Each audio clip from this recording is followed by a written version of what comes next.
Ay, binagsak ang mic. Mahirap sagutin yan kasi kung napapanood nyo naman, napakadami naman talagang napakagaling ngayon, di ba? Vocally, parang nag-transform na ang mga kabataan. I don't know, may iba bang hormones? Ano ba, pagkain ba ito? Dala ba ito ng MTV, YouTube? Parang nag-iba na ang level of singing and performance sa mga kabataan ngayon, no? So it's very, very hard to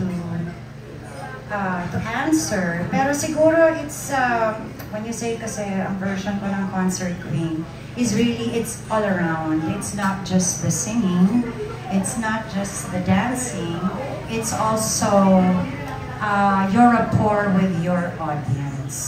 It's also performing without any script and really entertaining your guests.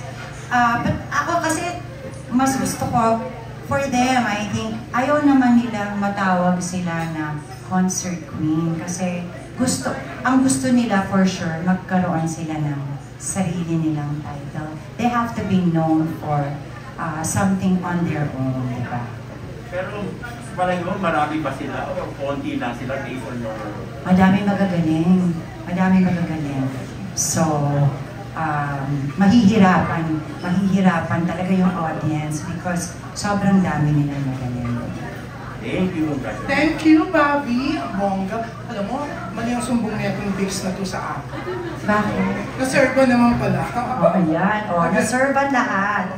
Pero eto, yan, dahil dyan sa pinili ko uno ko, tips ko, masusunod ko ako. Hindi, ano, message ko. Magtanong ka lang.